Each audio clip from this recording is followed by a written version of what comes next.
I'm so excited to be partnering with Cheffie on season 11 of the podcast. Cheffie is not just a platform, it's a dining revolution. It transforms the traditional dining model, giving chefs the power to launch virtual restaurants, set their own menus, prices and hours, turning every chef into an entrepreneur. Their platform liberates chefs from the confines of a fixed location, offering them the autonomy to craft their culinary destiny.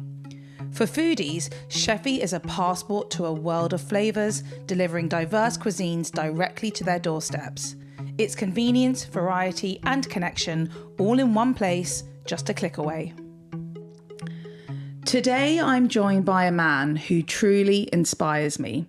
Jon Watts found himself on the wrong path as a teenager, which subsequently led him to prison at the age of 18.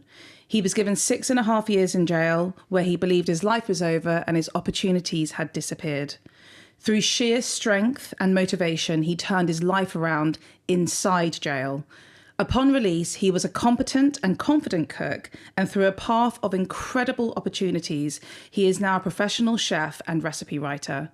This is a story that will blow your mind and perhaps encourage you to think differently about young offenders who want to turn their life around and the opportunities that are granted to them. Jon, welcome to Crazy Sexy Food. Thank you so much for joining me. Thank you for having me. That was a very good intro. Thank you. Well, I kind of want to do it justice. And, you know, I know your story very well because we have met several times, but we will get onto it in a second. But I am really happy that we've finally got the space to be able to do it, because normally when we see each other, it's like a live event. It's all a bit mad. You're about to cook something in 10 minutes. Yeah. Definitely more relaxed here sitting on your sofa. Exactly. So how are you? Because we met, as I said, I think at a festival last year, and we've sort of seen each other on and off throughout the year. How have you been? I know you've been very busy. Yeah, really good. I mean, when I last saw you, I had the first book and it wasn't actually out at the time. Okay. And that was with a really small publisher. Basically, I'd sort of put it all together myself with, didn't have the big editing team or the food stylist or anything like that.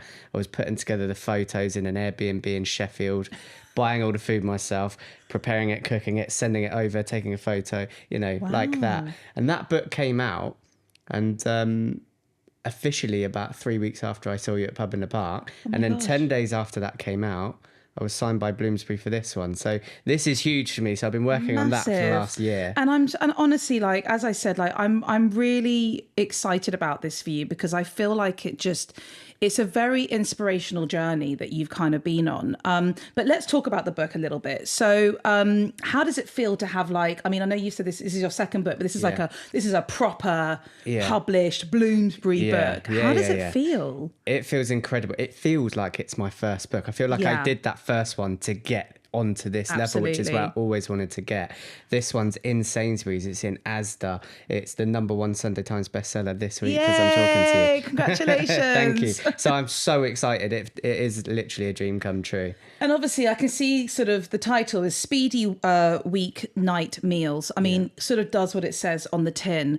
I mean, why is that important to you in terms of sort of still enjoying the cooking process but keeping it quite quick? Yeah, I think we all value our time, and so many of us don't have time anymore. I think I was talking to somebody recently, and even if you are only working 8 hours a day and you're not working all the time, we still all find ourselves with less time to be in the kitchen cooking. I blame social media. I think we're all doom scrolling and we sort of waste so much time. That's true.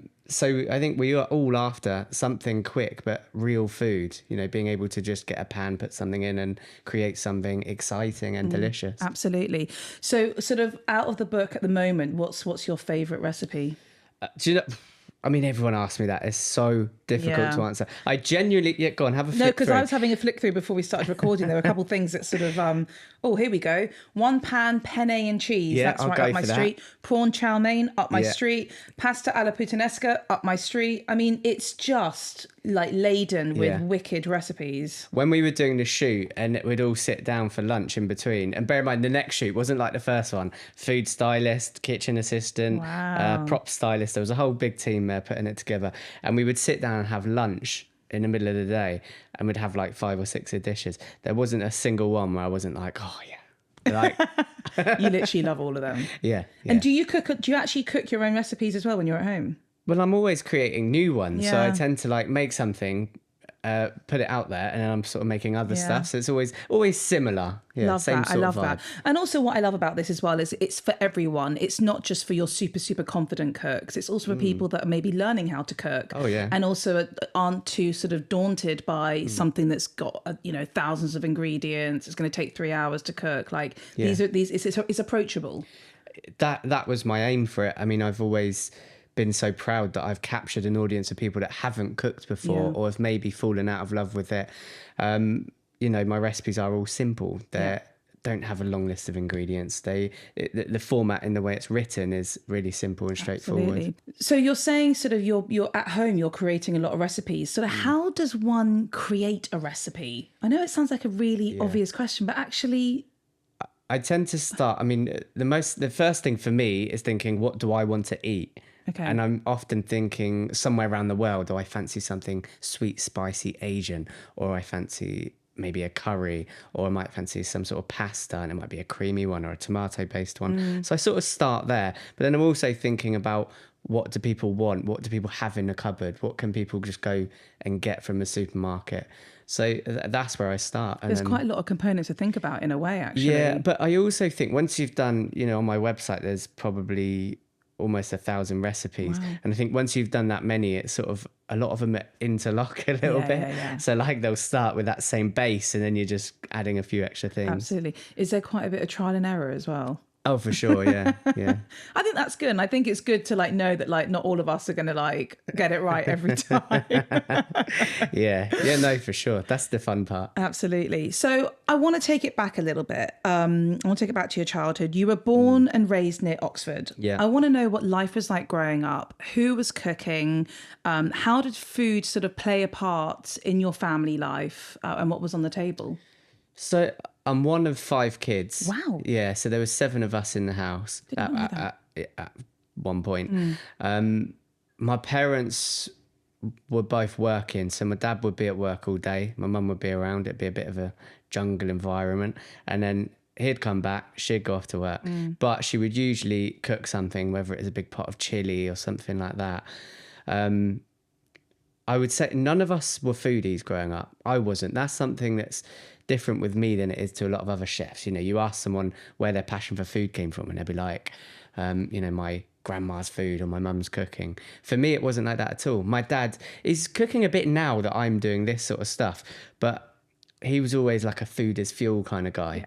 So I think that's sort of how I grew up, to be honest. I didn't ever really get excited for food. I don't really have too many memories. So was your like mum that. kind of making a big pot and sort of leaving it on the stove for you guys to help yourselves so that she could go off to work? When she was working, that's what would happen. Yeah. We did used to sit around the table in the times where the whole family was there, maybe the earlier days of my childhood. That was always quite nice and something I think you take for granted. As a child, you don't want to, you're out playing with your friends. You don't want to get called in and go and sit and have dinner with your family. But I mean, this was sort of pre-mobile phones as well. Yeah. So it was nice, in hindsight, to look back and think we were actually all sat around the table and eating, which is kind of a lost art, isn't it? Well, quite absolutely. And something that I think it's so important to sit around a table or just to sit somewhere with people and be able to look at them and interact over food is really, really important. So when you were younger, I mean, what were your ambitions growing up? You said that you weren't particularly foodie, maybe as a family. So I assume that the idea of becoming a chef was absolutely not sort of in your trajectory. I mean, I wanted to be an astronaut. That was the dream. You still have time. You still have time. I didn't really know. I mean, by the time going through school, I'd say I was quite a good kid until year 10 and going through GCSEs. I just sort of felt a bit lost. And I didn't concentrate at school. I, wouldn't go to a lot of lessons. I was getting in a lot of minor trouble, detentions all the time, that sort of thing.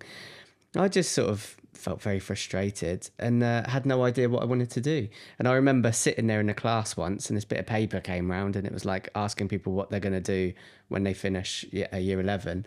And all my friends were saying apprenticeships and college and dreams to go to university. They kind of knew what they wanted to do.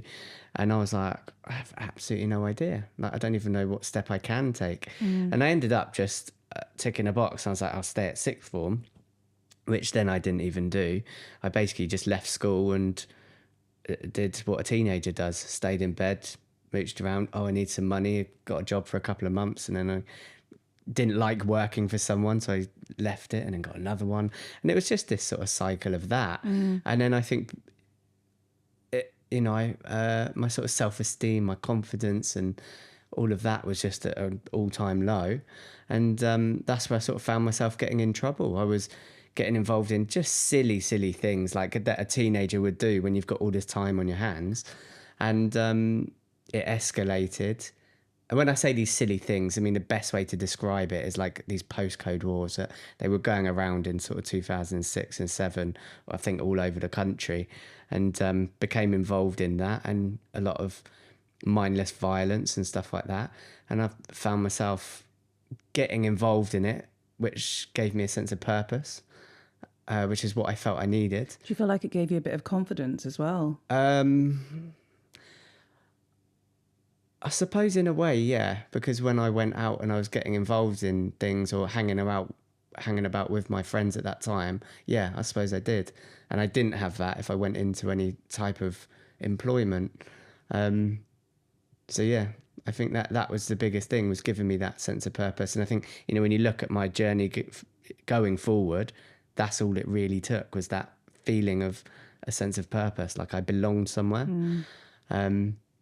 But yeah, I got in trouble. I was getting arrested every so often for various things, and eventually I was involved in grievous bodily harm, and was sentenced to 6.5 years in prison at 18 years old. I mean, it's really interesting sort of like hearing you sort of talk about it in your own words in terms of sort of like where you think it was sort of stemming from, because, we live in a world now where there's a lot going on. There's a lot of kids in very similar situations. Yeah. Do you feel like if you look back at it now, where do you feel like there was sort of that turning moment? Because just a minute ago, you were saying actually at school, you actually were having detentions. That's, all of us were having detentions. Yeah. But to kind of go sort of on that sort of slightly steady path that was sort of heading to something quite serious, was there ever moments when you would sort of sit yourself down and be like, what am I doing? What's going on? Like, yeah, is this getting a bit out of control? I only really thought that. I was so sucked into this world, which is why if people ever ask me things about when you're intervening into like a young person's life, and it looks so simple and straightforward to you as an adult who's living a normal life, but I understand what it's like for those young people when they're in that world. They're in it. You can't see. Imagine like a bubble, and you can't see anything out of the bubble. Yeah. The moment for me was when I was on bail. So after the offence that put me in prison happened, I had like 6 or 7 months where I was on bail, and my whole world changed then because of what had happened. It sort of created a rift in the town that I was in, and there was a target on my back, and had to be very careful about where I was, who I was with. And it was that period of time where I was like, this isn't right. Like my life, I'm 18 and I was like, my life's going nowhere. And I knew at that point I was going to end up in prison. I knew it would be a fairly lengthy sentence. I didn't think it would be 6.5 years at the time, but I knew it'd be a few years. And it was that moment where I was like, I need to do something to change. But I was so limited at that moment. So all I could really do was flip my mindset. And I think that's what happened. So when I did go to prison in January 2008, which was like 6 or 7 months after the offence happened, I went in with the mindset of, I'm going to take on every opportunity. Had I gone in right away when the offence happened, I don't know if things would have worked out the same way. So that bit of time, I was just very lucky. I don't know why I was even on bail. I admitted the offence. They had the evidence. I don't know why I was bailed. I wasn't charged for a number of months, and I have no idea why. I think in that sort of world, the police, I was quite straightforward about what happened, and I think they maybe didn't believe me, and they thought other things had happened, and it's just, I guess, the way they work. But for whatever reason, it meant I had all this time on bail. But also perhaps in a way, as you've just said, kind of helped with you developing this other way of thinking internally about what the rest of your life was going to look like, I guess. Like you knew you had to go and serve your time. How was that going to look? And so kind of talking about it from by the time you'd gone into prison, what does day-to-day life look like for someone at the age of 18? In prison? Yeah. So many people, there's so many misconceptions about what prison is. People think that you're just like let out in the morning and you go off and you do your own thing. It's structured a little bit like school with timetables, and you have wings and then you have landings on each wing. So where I was, there was 3 wings and each one had 3 landings. And let's say my first one, I think it was called A2. It was A wing on the second landing. And we'd have a timetable and they'd open you up to do whatever was on that timetable if they had enough staff. So sometimes you would be locked up for 23.5 hours a day and you could only go out to exercise, which was just a concrete yard with razor wire everywhere. When they are letting you out, it would be things like you can go to education, so you can go to maths or English or business studies, or when I say, very limited courses. Or it might be association where they'll take you for half an hour where you can go into the library and there'll be a pool table so you can play pool, that sort of thing. So it's all structured like that. You're not just walking around and going where you want to go at any one point. They're telling you where you're going to be at any one point.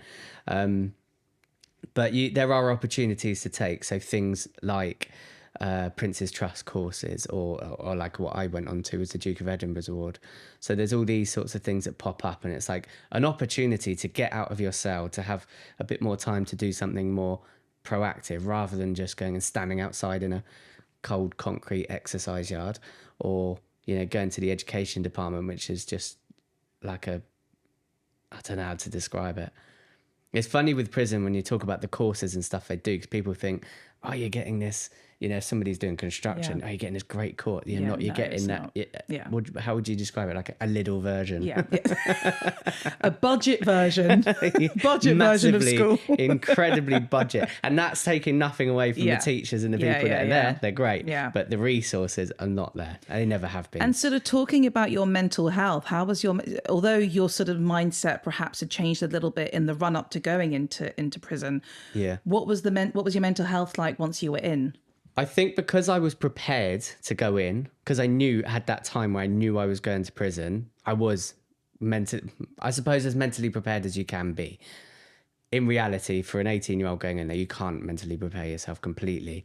But one thing I've learned about humans and human nature is you adapt to your surroundings. Everybody does and everybody will, no matter the circumstance. You see it in all these various stories around the world, whether it's war-torn places or... anywhere where someone might be facing some sort of adversity. Yeah. I'm weirdly fascinated by the justice system. That's why I ask these questions, and also because I think it's important to be able to talk about these things. So I kind of got your sort of day-to-day life. I mean, dare we sort of find a way to bring this to food? I mean, talk about food inside prison. I mean, again, are we talking... Is it what we think it is? Literally, no. It's not. Okay. Well, okay. That surprises me. I mean, I didn't, like I said before, I wasn't overly interested in food, so it didn't mean much to me. If I was getting food, I was getting food. It's not slot. The budget is so bad in prison. Like I can't remember what it is. I think I'm going to be guessing. I want to say it's like £2.40 per day per prisoner for breakfast, lunch and dinner. Wow. And nowadays I know that consists of a breakfast pack of like a UHT milk, some muesli or some sort of little thing of cereal. Bear in mind, these are full-grown men as well. I was just about to say. As a young offender, when you're a young man and you're growing and you're trying to go to the gym and sort of work out, but you don't have the food. The lunch would be a baguette, and it would be like often a stale, maybe a bit of mold on it. Really? And if it's a cheese one, it would be like a bit of grated cheese, but mostly sort of maybe a bit of butter, and that's it. So it's really nothing I suppose it is what you might imagine Yeah. being served in a prison. Yeah. The dinner times where it's like the buffet sort of menu, I say buffet, it's a server. It's different in different prisons, but where I was, you would be called out by each landing, and so you'd be locked up for a couple of hours over lunch, regardless of what was going on. The whole prison would shut down, everyone's back in the cells, and then you'd go off and queue up and take your plastic plate and your plastic cutlery, and they'd have a meat option and then some rice and some vegetables or some potatoes, that sort of thing. And they put it on the plate, but somebody's putting it on. You're not helping yourself. Someone's putting it on. So you're only getting what you're given. Mm-hmm. And that was my biggest motivation for going into the prison kitchen to work was I wanted more food because I wanted to eat. It wasn't about the taste. It was about wanting to just have more food. So were you actually at times hungry? Oh, for sure. Yeah. This is something people don't understand as well. You need money in prison. Yeah. You don't. So the kitchen is the highest paid job. It's £11 or £12 a week, right? Right. Things in prison don't cost less. If anything, they actually cost more. You can get money sent in. So if you're fortunate, you can have family members that might send you a weekly allowance of money to come in. For people that don't, you have to buy your own toothpaste, your own shower gels, or any of your toiletries. Any of the ones that they would give you, like prison issue, you get, for example, maybe it's human rights, they have to give you toothpaste. So you get like a tube of paste. It's not like minty toothpaste, it's just paste. And it won't foam up or anything. It's just, do you know what I mean? Wow, yeah. So, and it's things like a duvet. If you want a duvet, you have to earn the right by being well behaved to get a duvet. Otherwise, you have something that's like your curtain. And that was actually one of my first memories of being in prison was the window. So it wasn't bars like you see in a movie. It was like an iron mesh with a stick that would poke the window, open and closed. And it was stuck open. It was January 2008, which if I could look back at the weather then, it was snowing, it was icy, it was like minus temperatures. And I would wear all my prison issue clothing. So it was like 2 jogging bottoms, 2 jumpers, 2 t-shirts. And I would be waking up on the hour, shivering, freezing. It was like torture. Wow. And then you have to earn the right. You have to, by being well behaved. When you go into prison, you have it on different tiers of, so you go in at standard. If you're misbehaved, you go on to basic. That way you'd lose all your privileges. You do have a TV in your cell, you'd lose that. If you become enhanced by being well behaved, then you would have a few more opportunities. And one of those things would be you could buy your own duvet. Okay. But again, you need the money. Yeah. You had to buy it from Argos as well. So it wasn't, you couldn't just go and Big find a budget one. Yeah, shout out. Why Argos of all places? So they used to have, how it works is you get a canteen sheet and it comes round every week. So you don't just go and buy stuff when you need it. You would get the sheet, let's say on a Monday, you'd fill it out and then you'd post it out. Then they'd bring it on like a Thursday and it would just land outside your door. Wow. Like a prisoner card. And then what about things like snacks? Could you? So you can buy snacks on there. Okay. Which you had to do. I mean, when I say snacks, it was pot noodles or because you could have a kettle in your cell, or what are those little sweets? Haribo? Fruit salads and blackjacks. Yeah. Wow. It was Old those, school. and they were 1p each. So any money you had left over, you'd be like, I get 10 blackjacks. Yeah. Wow. Okay. Yeah. Going back to sort of you then deciding to work into the kitchen. So you decided to go down that route because it was actually a really well-paid job in prison terms. Yeah. £11 a week. Yeah. Which is what the hourly, isn't that the minimum wage just for an hour these days? I think roundabout.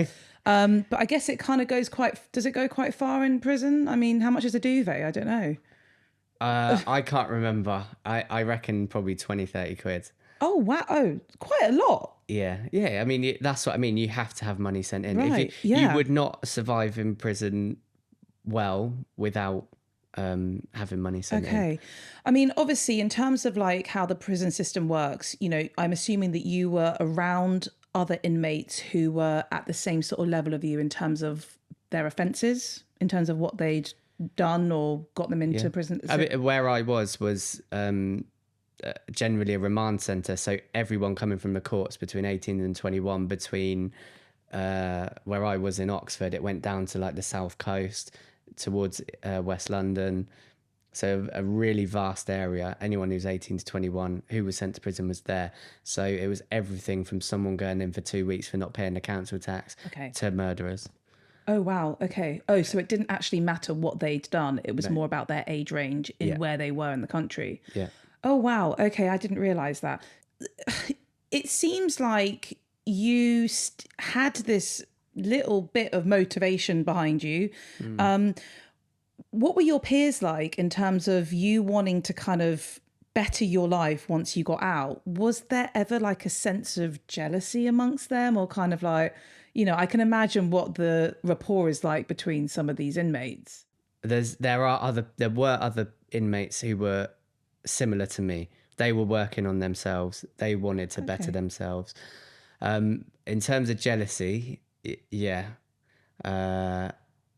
yeah, there was a bit of that, and I remember from one person in particular, very badly actually, someone who I was friends with earlier on, and then as time went by, and I was working towards the Duke of Edinburgh Award. I was getting these other opportunities, like working in Jamie Oliver's restaurant. There was a lot of jealousy, and which turned into a bit of anger as well. Yeah, I can imagine. I mean, let's talk about the Duke of Edinburgh Award, because I feel like this is like a really pivotal part of the story. I know it very well. I only completed bronze. I think I did my 2-night camping stay away and was like, not for me. So hats off to you, because you completed all 3 levels. But not only that, you were the first person in custody to complete all 3 levels, which is just incredible. For people that don't know about the Duke of Edinburgh Award, can you kind of just summarise what it is, what it does, and explain sort of I think it was 3 different sections that you have to complete, 4. Sort of explain how it works. So there are 4 sections, and for each one you have to work towards a goal for a certain amount of time to earn that section, I suppose. And then they all build up that award. So you've got the expedition is the one that everybody knows. That's where you plan and go on like an expedition up some hills and have to camp out and that sort of thing. Got the worst blisters of my life on that expedition. Then you've got the skill. So it doesn't have to be something that might become a career. I mean, for me, it became cooking, but it could be learning to play the flute or something like that. Then you have the volunteering section.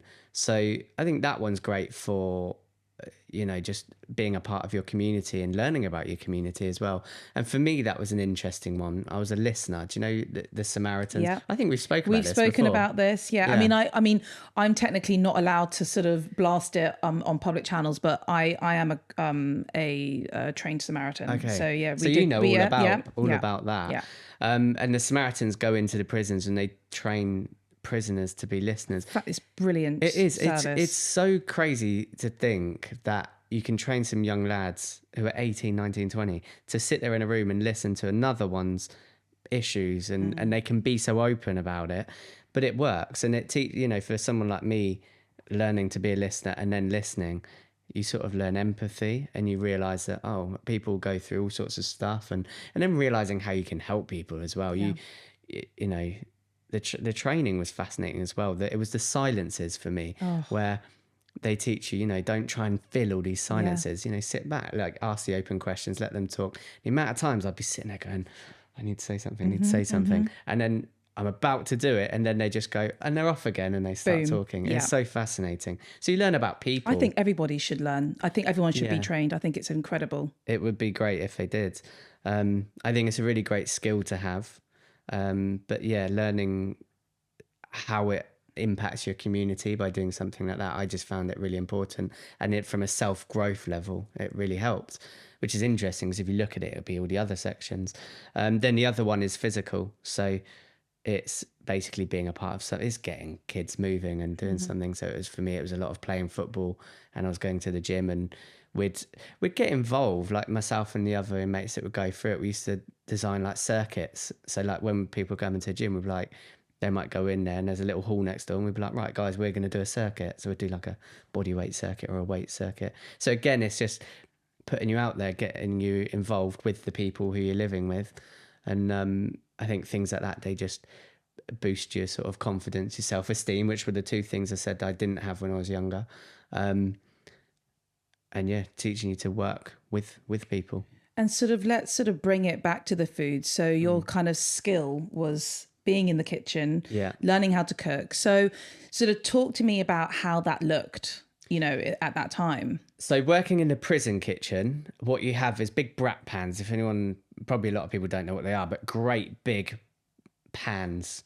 Like a cauldron. Yeah, but like, it's an actual piece of equipment. It's not just a big pan, it's a big piece of equipment and like a big bucket, a big steel bucket, and you just throw all your ingredients in and you can cook for hundreds of people at once. And it's like you've got a big bathtub of bolognese or something, and you literally have a paddle, like you're going rowing and you're stirring it with that. So in terms of actual cooking in that prison kitchen, there's not too much. It's a lot of peeling potatoes and yeah. So you would never learn anything in there other than food hygiene and sort of health and safety. Okay. So it worked for that. So I did the MVQ level 1 there and learned all that stuff. Then to do the MVQ level 2 in professional cookery, which is what I did as I did the silver and gold, I got a job in the officer's mess. So beyond the wings of the prison, there's a gate where not many people can go, and through there is where the officers' mess is. So anyone who works in the prison, they'll relax a bit, they can have some real food. And it was like a canteen. So at any one point there were 2 prisoners up there with a little old lady, Sue. And Big up, Sue. and you could work towards your MVQ level 2. We'd get actual ingredients in. That's where I learnt to dice an onion, or I learnt to make a bechamel sauce. I mean, the food was, it was okay. Basic? Yeah, very basic. But still, you're starting to learn skills. Yeah, exactly. You're dicing an onion, And I think what I learnt there as well is how you can create something, you can make a dish and make people happy. Because the officers would come in, they've had a hard day, they're looking forward to their food, and they would be like, oh, well done, Watsy, I love that. And you're like, oh, you feel this sense of pride that you've made something that someone likes. And I assume you're kind of allowed to try a bit as you're cooking as well, Oh, right? yeah, So now you're starting to yeah. finally maybe eat something that's sort of tasty rather than a stale baguette. Yeah, yeah. Yeah, so we would eat well up there. Absolutely. And so kind of just link it for me now. So you're kind of, I don't know at what stage in your sentence sort of this was all kind of, pushing ahead, but you're in the kitchens, you're now learning skills. You then get released and you go work with Jamie Oliver's company at one of his restaurants. Piece those 2 links together. So after I'd been in prison for about 2.5 years, nearly 2.5 years, and I was moved on to a resettlement unit. So at the back of where I was in Reading, it closed in 2013, but at the back of the prison was a separate unit where you were locked in a unit, not in your cell. So you'd have a key. Finally, you could go use a shower when you wanted. That was something that was big for me in prison. Like you had to find the right opportunities to do things. And, in the early days, it was really difficult just to get a shower. Whereas here, it was like you had that freedom to make some toast in the kitchen. You couldn't cook in there, but you could make some toast, or you could have a shower at whatever time you wanted. So was it just a more communal? You could be in and out of your cell whenever you wanted. Fine. So I had some really good friends there. So, you could chat to your friends, and there was a pool table, so you could play pool and just be a bit social. But it also meant that you could get out to work. So you have to jump a lot of hoops. This is what people don't realise. You have to jump a lot of hoops. You have to do all the courses. You have to pass, like probation have to want you to go on to do this thing. You have to sit in various interviews with governors, and people from the outside come in, and you've got to justify for yourself why you should be allowed to go out. And eventually, once I'd gone all through that, and then the first time they let you out, you just pick up litter around the wall. So it's just giving you that little bit of freedom to walk on that side of the wall. Yeah, eventually Jamie Oliver was opening a restaurant in Reading. And it was one of his Italians, which I know they have a terrible reputation. Listen, got you on the road. But when I started, they were really good. It was only, I think it was only restaurant number 3, and all the food was being made fresh, and the chefs who were coming to work there they were taking a step down from like decent restaurants. Like some of them had come from the Michelin star restaurant they had in Reading, and they're taking a demotion to come and cook for Jamie's restaurant. All the ingredients were in fresh, making everything in house, all the fresh pasta, the fresh bread. and everything. And because they were opening and they knew about Jamie's link with 15 and helping young people, they were sort of targeting it and being like, we've got this young person, he really wants to cook, he's done his MVQ, he's done his Duke of Edinburgh Award, would you give him a job? And the head chef came in, Ian, he's a good friend of mine now, and he told me all about the restaurant. He told me what he loves about cooking and where he sees it going and stuff like that. And then he offered me the job. And I think when I started in a restaurant, I didn't know much at all. Even though I'd been cooking for a couple of years and I'd done this MVQ, I really didn't know anything. And I was starting right from the bottom. But I loved it because I went in and it was an adrenaline-fueled environment. I was a young lad with a lot of energy. It was seeing the passion that all those chefs had. They loved what they did. They were excited to be there, and I just really loved that. It wasn't just the front of house stuff as well. And seeing the ingredients. I'd only worked with dried herbs, which were probably really stale and had been there for 10 years. Yeah. And suddenly I was seeing mint and parsley and rosemary and thyme, and I was like, oh, I remember picking up the mint in particular. I mean, like, oh, I know that smell. It's mint. Like, obviously, I brush my teeth with it. Or if I buy the good toothpaste. If you get some money. So yeah, seeing all those herbs and the vegetables as well, like the celeriac I speak about a lot because I remember seeing it look like a brain, like with all the knobbly bits in it. And I was like, what is that? I never heard of it. And the beetroots, it wasn't just the purple beetroot. We had the golden beetroot, the candied beetroot, and it excited me. And I fell in love with it. I think that was the moment in that restaurant was where I really thought, oh no, I love this. Before that, when I was working in the officer's mess, working towards that MVQ, I was thinking this is something that will give me an opportunity to get employment. It wasn't something where I was like, I can't wait to go and cook and learn more.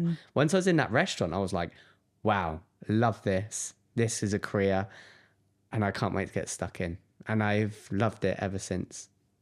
I feel really emotional listening to this. It's just like, I really hope this inspires anyone who listens to this podcast episode because it's just such an amazing story for me. I don't know. I'm fascinated by it. And sort of back to this time at the restaurant, I just need to understand how it works day to day. So you've kind of convinced all these governors and the powers that be that you deserve to go and work at Jamie Oliver's restaurant. Yeah. So are they taking you out every day? Are you tagged? Like what's the situation? They take you out for the first day and they make sure you know where you're going. They tell you which route you have to take. Now for me, it was a 10-minute walk. So it was just straight out and a walk along the river in Reading. And no, there's a lot of trust there, but they let you out 15 minutes before you got to be at work, and then they expect you back 15 minutes after you finish work. I think they probably were phoning up saying every so often, is so and so there, everything's going to plan. But yeah, no, that was it. They would let me out at, I think it was 6:45. I'd get there for 7. Ian, the head chef, this is something I really rate now, is he used to get me in an hour before everyone else. So everyone would come in at 8. He got me in, made sure I'd iron my chef whites. So I was always on the unit in the prison ironing my chef whites the night before. I'd take it on a hanger walking into the restaurant. He'd be the only one there. And then I'd be like, why is he making me do that? But then I realised later on, it's like just teaching me good work ethic, getting me prepared. And then... what an amazing guy. Yeah, and then I'd see like what these other chefs were coming in at 8:05, buttoning themselves up in a creased chef whites, and I'm there, iron chef whites. I'm there. I've been there for an hour. I've already got ahead on my prep. So yeah, it was great. It just set me up, I think. Fast forwarding, you then obviously do get released. And you went on to set. So were you still working at Jamie Oliver's when you were released? I remember feeling so awkward about it because I was coming up to the time where I was going to be released and I didn't know if I was going to have a job, because what they used to do in that unit is they would secure a job and then it would be there for another prisoner to go into. Got you. So I was like, oh no, am I going to be allowed to stay? I remember plucking up the courage to speak to Ian, the head chef, and be like, can I carry on working here? And he was like, of course, John. He's American. Okay. He was like, of course, John. So that was really lovely. I was like, oh, wow. Now I haven't got to go back to the place I grew up, which I really did not want to do. And when you leave prison, what a lot of people will have to do, if you haven't got somewhere to go of your own, which a lot of young offenders definitely won't, you end up in what used to be called like the halfway house. It's a hostel. And I've actually done some work in them. They're really horrible places for a few different reasons, but it's almost prison. Like when you're in prison, if you're well behaved and you're working towards things, you're kind of put on the same wings as the other people doing that. So you're away from a lot of the negative influences.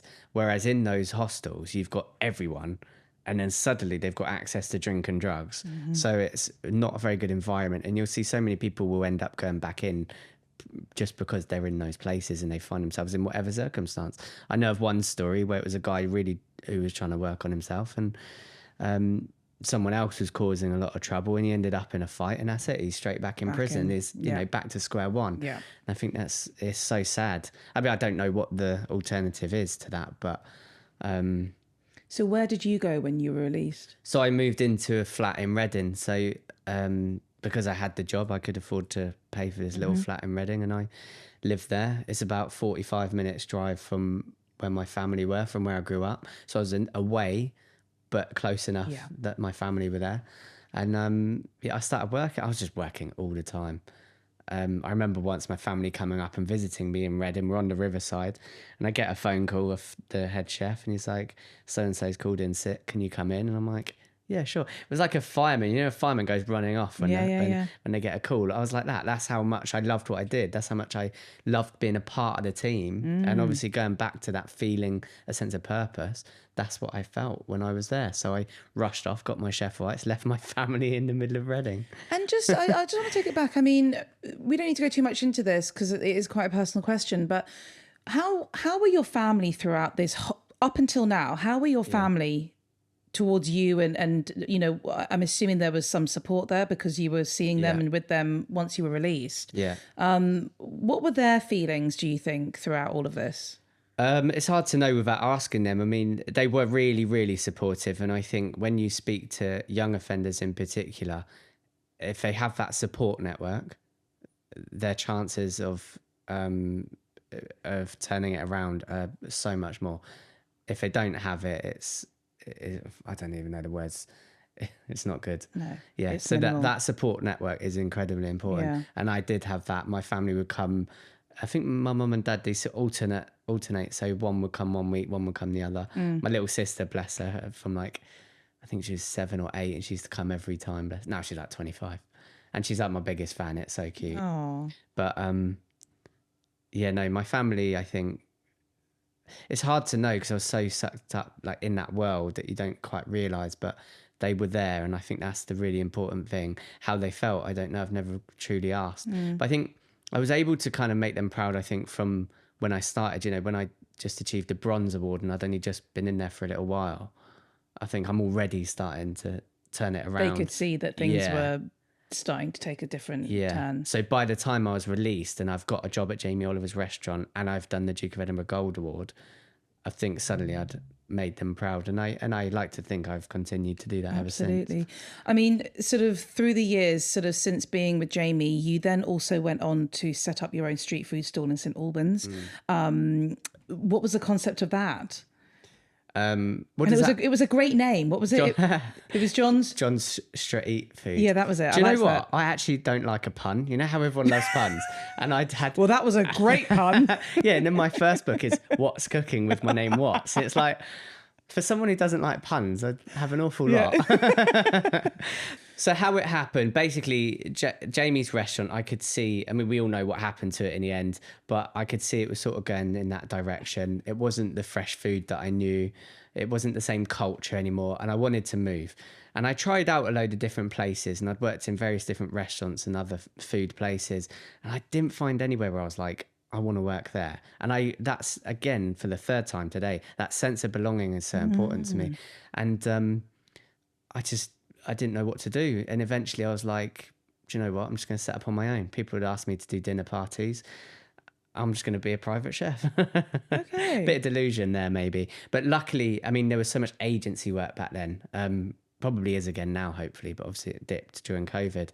But I was able to just take on some agency work and sort of try and push myself to do these dinner parties, events, barbecues.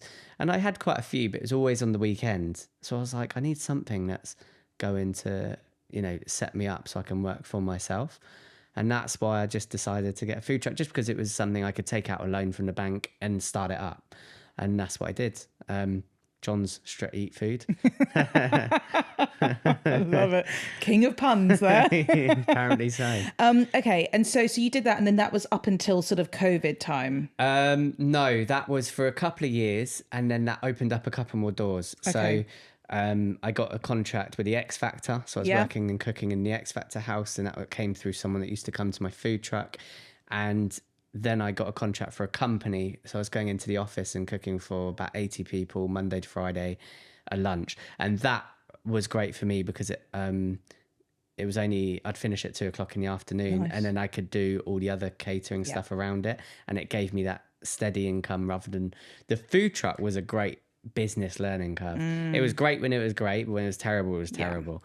And it was like a roller coaster. So to have that stability, I was like, do you know what? So I got rid of the food truck in 2017. Okay. And I started doing that contract, and then I was doing all the event catering around that. So it was weddings and barbecues, and I was really lucky. You've really done it all. You've literally worked in every type of kitchen. Yeah. Well, when people ask what sort of a chef I am now, because some people describe me as a TikTok chef, which I hate. No, I don't, that does no, absolutely not. That would annoy me. I've described myself as a hybrid because I think I'm a professional chef. I have trained, I've worked in restaurants, I've done the catering, I've worked for myself, I've done the social media side. I have done a bit of most things. No, you're much more than that. No offense to anyone that's like a TikTok, chef or star, but you're much more than that. I mean, sort of, looking back on everything, where do you think your drive and resilience comes from? Because you've overcome a lot. I think it starts from not having a choice. I think for me, that choice in my head was I have to succeed. I have to build and grow something. Then once I'm on that journey, I guess it's like something with wheels. It keeps moving with that momentum. Once I've achieved something, I've wanted to achieve more. I think once after experiencing that. And sort of, how are you using all of this for like your future? Like, what are the next goals? Like, what is it? Where do you see all of this going? It changes depending on what's going on in the world, because I did want to open somewhere, and I was going to. That was the plan, and then COVID happened, and then I had to suddenly adapt. So I was doing all of that catering, cooking for celebrities, was cooking at Windsor Castle, like all these amazing things. And then I was like, now I can open somewhere. Had someone going like happy to invest, and then pandemic comes along and everything disappears. And that's when I started working as a private chef, which is when I had the time and the resources, because I was working for a client in this beautiful kitchen where I was allowed the freedom to just cook what I wanted. And that's where I started filming recipes. And I wouldn't have done that if I didn't have that big dip where everything disappeared. So it's really, I think, quite fascinating. I know this is a sort of a somewhat, I don't know, I'm just going to ask it anyway. Is it fair to say that food and cooking potentially saved your life? Oh yeah, I've said that before. When I go into places, so I might go into a prison or a school, or I've spoken at sort of Duke of Edinburgh Award charity events. That's one of my lines I'll use. I'll say it didn't just change my life; it saved my life. But I've just got to look at the people who I knew in prison and where some of them are now. And you think that could have been me in that same cycle. That cycle of offending, it's really, really horrible. And there's so many, that's a really long story. No, but there's so many factors involved in it as to why people do or people take the route that's similar to you. That there's so many things. But for anyone out there that may have the opportunity to listen to this episode, they could be in prison right now. They could be on the trajectory of maybe heading that way, or they could be out of prison. What would you say to someone who is in a similar position that you were in? I think try and take yourself away from any negative influences, and you need to keep it going. If you have a goal, if you have something you want to work towards, you need to keep working towards it. And I think it's so easy, especially in the early days, to get disheartened when something doesn't go your way. So I think keep going through those moments, and that's the really difficult bit. And then when you come through it, it becomes easy, and you can and life becomes the life that you dream about. The other thing I would say, especially to young people who are in that very same situation as I was, is take responsibility for where you are, why you are where you are. And I think so many people don't do that, whether they're in that situation or not. I think one of the most freeing things for me has been taking responsibility for what I did. I always knew when I was in prison that I deserved to be there, so it was never holding me back. And so many people I know that are in prison or were in prison feel like they don't deserve to be there. Even when they've committed a crime, they should absolutely be there. They still, for whatever reason, don't believe they should be in that situation. And I think for me, again, it was so freeing to be able to understand that I deserve to be here. Now I'm paying the price, and then I'm going to do what I need to do to make it better. Wow. Powerful words. When you find yourself at home, what are you cooking? What's your speciality? That was a really unseamless... But, you know, we've got to keep it moving. What do you cook at home on a day-to-day basis? Speedy Weeknight Meals. I do. Yeah.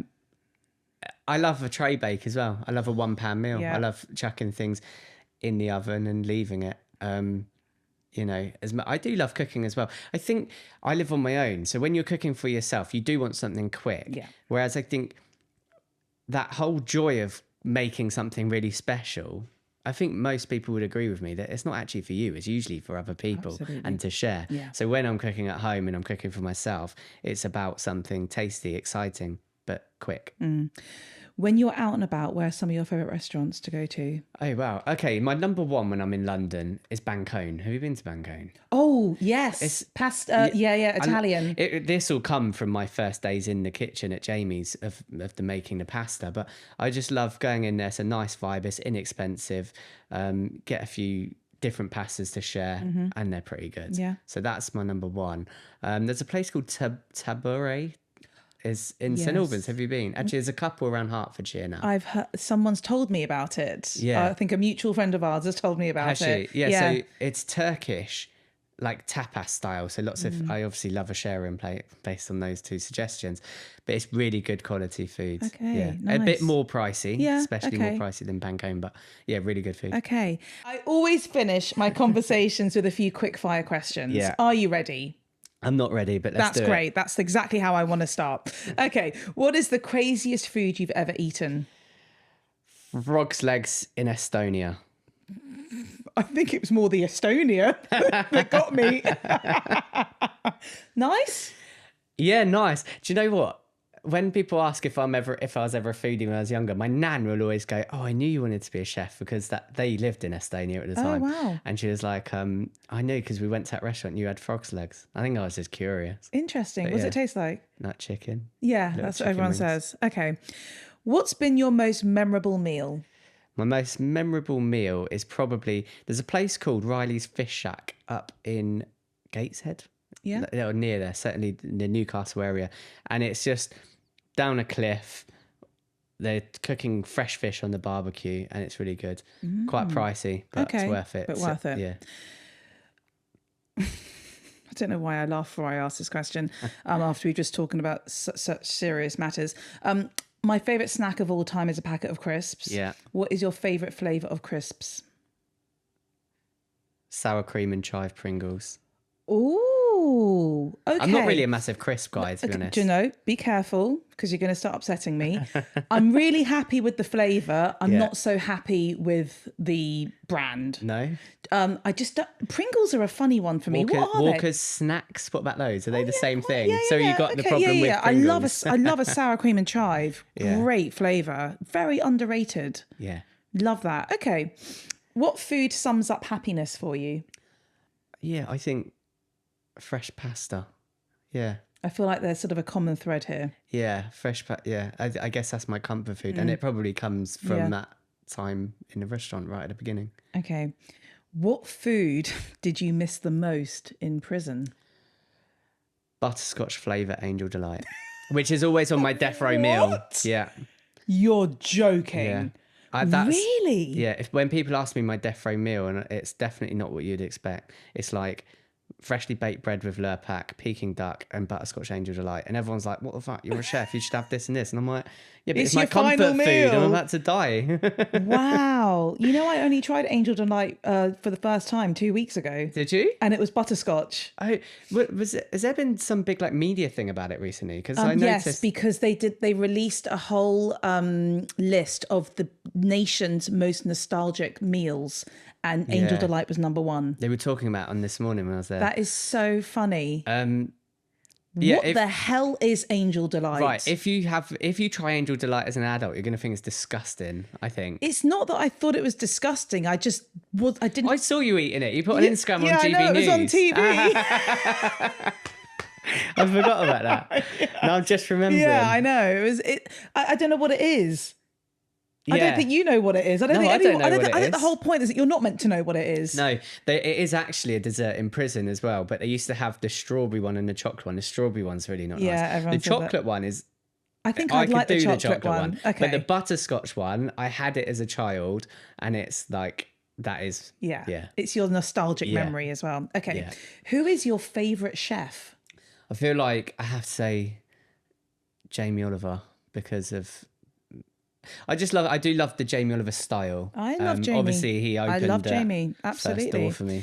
Final question: live to eat or eat to live? Live to eat. Yay! Yeah, for sure. Of course, that's what you're all about. Yeah. Now. Yeah. Jon, this is probably the most inspiring conversation I've had on the podcast in 11 seasons. I just want to say that I think you are brilliant, and I hope that anyone listening to this really kind of gets a sense of you and your journey. And I hope that you do belong now, because you very much belong in this industry, and I hope that you're around for a long time doing what you do best. That is very, very kind. Thank you so much for having me. Thank you so much for joining me. Until next time. Thank you for listening. If you love what you hear, please subscribe and review. Don't forget to follow me on Instagram @CrazySexyFood. Until next time, bye.